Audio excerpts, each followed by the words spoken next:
Good morning to all of you. अब हम पिछले वीडियो में निर्देशांक ज्यामिति पढ़े थे। अब इसके बाद अब दूसरा चैप्टर पढ़ेंगे। Class 10th UP board first paper त्रिकोणमिति का परिचय पढ़ेंगे। फर्स्ट पेपर में है त्रिकोणमिति का परिचय। अब त्रिकोणमिति का परिचय कैसे होता है, देखिए कैसे कराते हैं। तो सबसे पहले त्रिकोणमिति है क्या, त्रिकोणमिति है क्या। तो चलिए भाई देखते हैं त्रिकोणमिति कैसे बना है। तो देखिए भाई, एक तो बना है कि त्रिकोण और एक बना है दो शब्द से मिलकर के बना है, एक है मिति। त्रिकोणमिति जो है दो शब्दों से मिलकर बना है, त्रिकोण और मिति से। त्रिकोण का अर्थ होता है, आप जान लीजिए कि त्रिकोण का अर्थ होता है तीन कोण वाली, तीन कोणों की माप।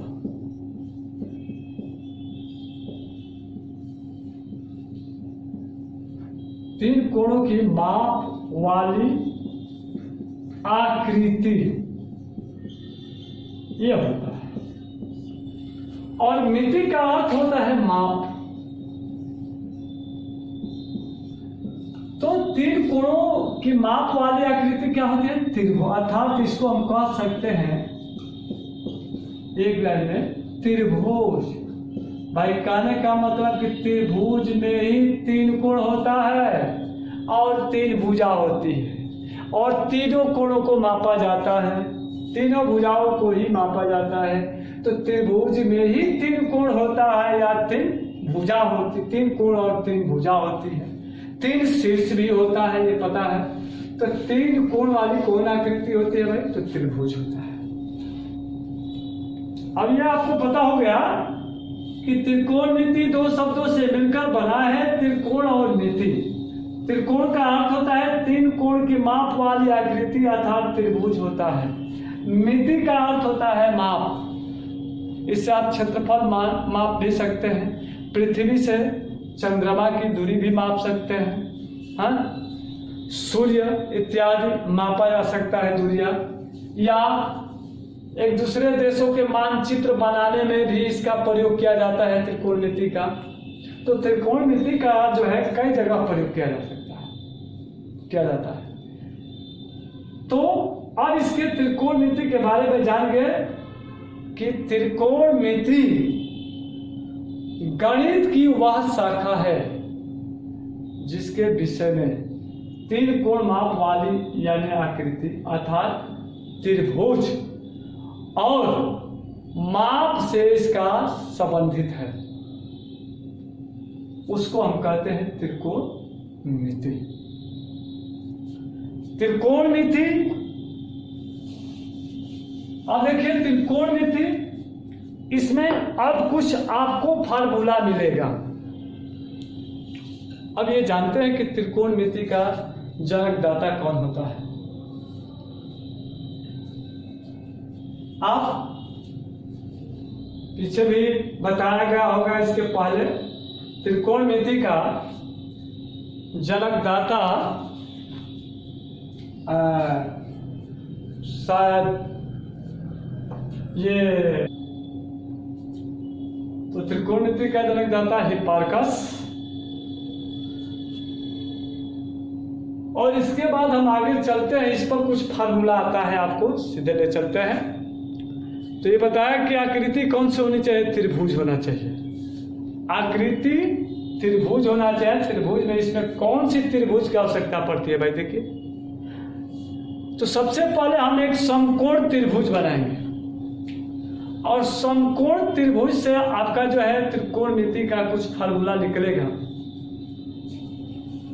तो देखिए, त्रिकोणमिति अनुपात अब आपको मिलेगा। इसके बाद है त्रिकोणमिति अनुपात,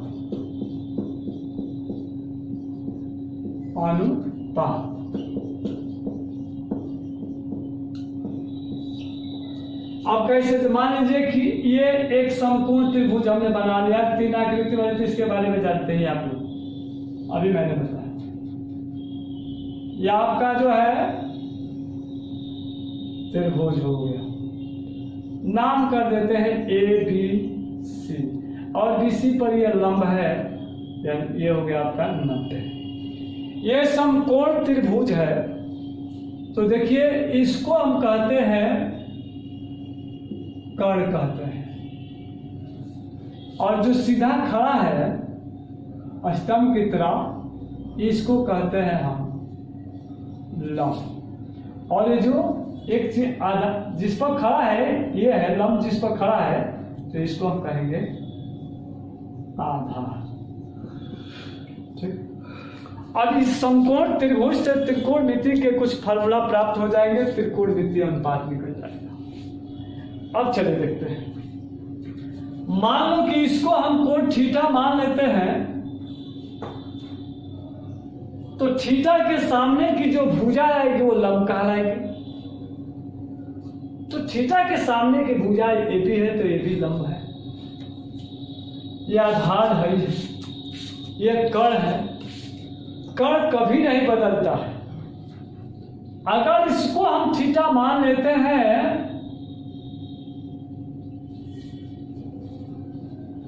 तो इस थीटा के सामने की भुजा ये है, तो ये लंब हो जाएगा और ये आधार हो जाएगा, यानी बदल जाएगा। ये थीटा लेते हैं तो ये आपका लंब हो जाएगा, ये हो गया आपका आधार, राइट। तो अब ये जब मालूम हो जाएगा तो आप निकाल सकते हैं। तो लंब और आधार बदलता है, लेकिन कर्ण कभी नहीं बदलता है। तो चलिए इस वक्त मैं कुछ फार्मूला निकालता हूं। देखिए, इसको हम मान लेते हैं थीटा। आपको सीधा दिखाई दे कि लंब है जो खड़ा है, ये आधार, ये आधार। त्रिकोणमिति में जो होते हैं 6 रिलेशन होते हैं। त्रिकोणमिति के कितने रिलेशन होते हैं? तो 6 होता है। पहला होता है, एक होता है साइन, कास, टैन, काट, सेक, कासक। ठीक, ये होता है साइन, कास, टैन, काट, सेक, कासक। 6 होता है। अब साइन का निकालना है त्रिकोणमिति अनुपात कास, ये 6 का अनुपात निकलेगा। तो कैसे निकल, चलिए ये थीटा माने है, इसको हटा देता हूं। ये थीटा माने तो यहां हम साइन थीटा बराबर लिखेंगे, यहाँ कास थीटा बराबर लिखेंगे, यहाँ टैन थीटा बराबर लिखेंगे, यहाँ काट थीटा, क्योंकि सारे के लंब माना गया कोण थीटा, ये भी थीटा, ये भी थीटा।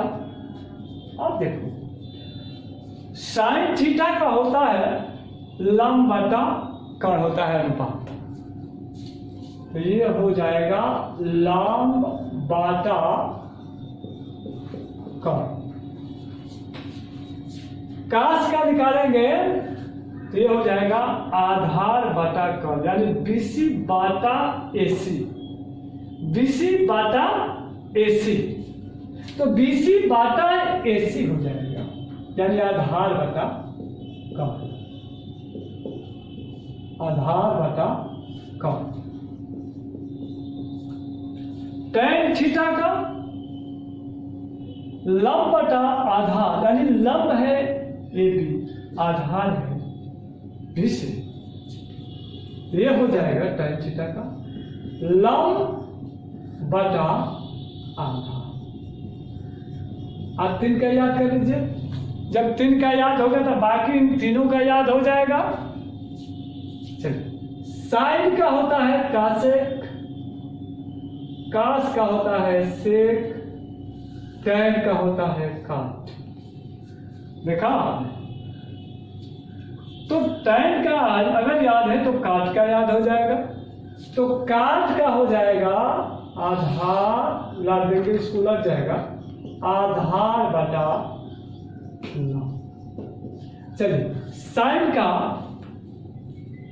कासेक होता है भाई, कास का सेक होता है, तो कास का सेक होता है, साइन का कासेक होता है, तो कास का, तो सेक का निकाला जाए तो कास का मालूम है आधार बटा का, तो सेक का हो जाएगा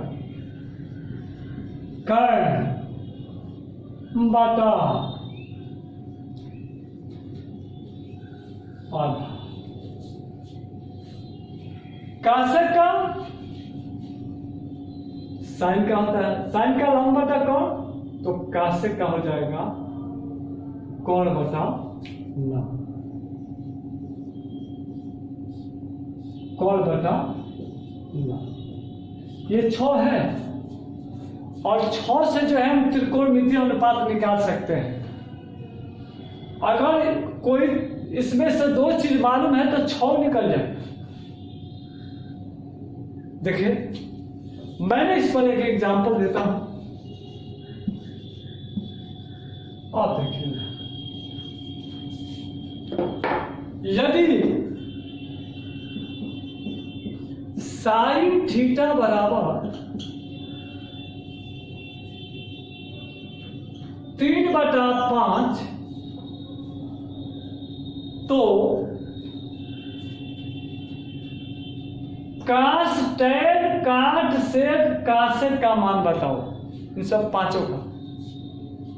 यदि साइन थीटा बराबर 3/5 तो शेष त्रिकोणमिति के अनुपात बताओ, ऐसे क्वेश्चन आ जाए। तो शेष का मतलब साइन के बाद बचा को 5 को बचा त्रिकोणमिति का, तो पांचों का हम अनुपात निकाल लेंगे। तो सबसे पहले क्या करेंगे कि एक समपूर्ण त्रिभुज बनाएंगे ABC। चलिए, ये थीटा है तो मैंने इसको थीटा मान लिया। साइन का होता है लंब बटा कौन, लंब कितना 3, कौन कितना 5, कौन 5 हो गया। अब इसके बाद पाइथागोरस प्रमेय से निकाल लेंगे कि कर्ण का वर्ग बराबर लंब का वर्ग प्लस आधार का वर्ग। ये होता है कर्ण का वर्ग पाइथागोरस प्रमेय से बराबर लंब का वर्ग प्लस आधार का वर्ग। राइट, कर्ण क्या है 5 है भाई, तो 5 का वर्ग बराबर लंब का वर्ग 3 का वर्ग आधार का वर्ग यानी BC का वर्ग।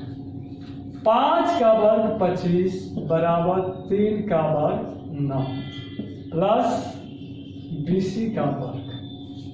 अब BC का मान, BC का वर्ग निकाल लेगा पहले, तो BC का वर्ग बराबर, इसको माइनस कर देंगे 25 माइनस 9, तो BC का वर्ग बराबर हो जाएगा आपका 25 में से 9 घटा देंगे 16, तो BC बराबर हो जाएगा कड़ी में 16 बराबर 4। BC का मापा गया 4। अब इन सबका निकाल सकते हैं।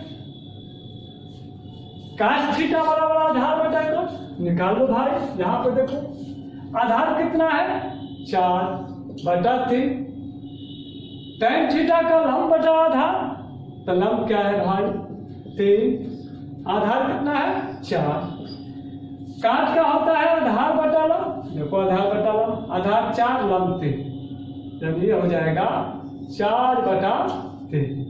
सेक का होता है कर्ण बटा आधार, कर्ण है 5/4। इसके बाद कासेक है, तो कासेक का है कर्ण बटा लंब, कर्ण बटा लंब 5/3,